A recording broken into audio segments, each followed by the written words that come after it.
Very quickly, Brother Musa, this will be the last question. Go ahead. Assalamu alaikum, Imam. Alaikum salam, Brother Musa.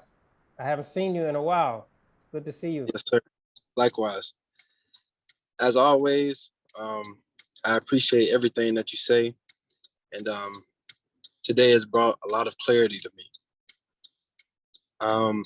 I was reading a piece, the piece that you wrote about Roe versus Wade and the newly appointed Judge Brown. And it was a piece in there that you stated about the perception of our founders. And they were influenced by ideas that originated from a respect for the combination of nature and divine guidance. And I was thinking, well, my question is, how was it that on one hand, our founders, their supports stemmed from their respect for nature and divine guidance, but on the other hand, completely disregarded and, like you said, denied those two crucial elements in human development when it came to our ancestors or the enslaved Africans? How do those two influences coincide at the same time in the people? Yeah, that is a very important question. And I have, you know, it's this contradiction in the psyche of the African-American people and the most thoughtful and sensitive of our people that cause us to even to consider that you can't be a wide awake African-American in the United States with good human sentiments and some degree of enlightenment and not question your citizenship. At some point, you have to seriously question your citizenship. And I believe that the founders wanted, in my mind, they wanted the American people to question their citizenship, the quality of their citizenship. There is no doubt about the fact that they knew their sin. They knew it. Thomas Jefferson made it clear in his writings that the problem for slavery is going to be a perpetual one that plagues this nation, weighs it down, going forward until it's addressed properly.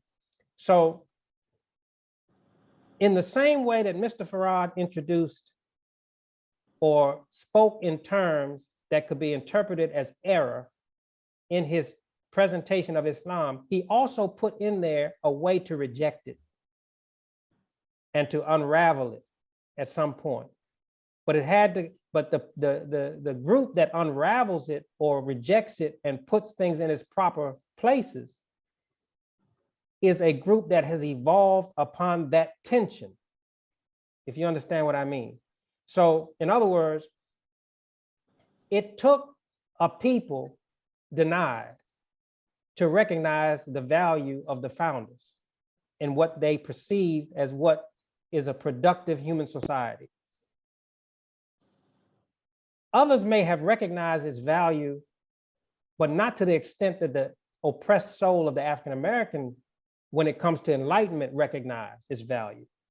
To say that man is evolved upon sacred freedom and the perception of equality and the pursuit or to identify a common human destiny, that is more meaningful to a people who have been denied those things than to people that have enjoyed it all the time. And so I believe that beyond the intelligence of the founders, that God's hand was there and allowing circumstances for us to be formed as a consciousness for the world, to advance that principle, to advance those principles, to advance those sacred principles in a way that others could not. We can speak more eloquently to what those things mean than any other people that have ever, that understanding has ever manifested in their mind. We are more sensitive to its meaning than any people in the history of mankind on this earth. And the founders themselves, they could not have known to what extent that would empower us, all right? Only God would know that. And so while they were making their plan, which included the oppression of African souls and intellects, God was making his plan and had made his plan.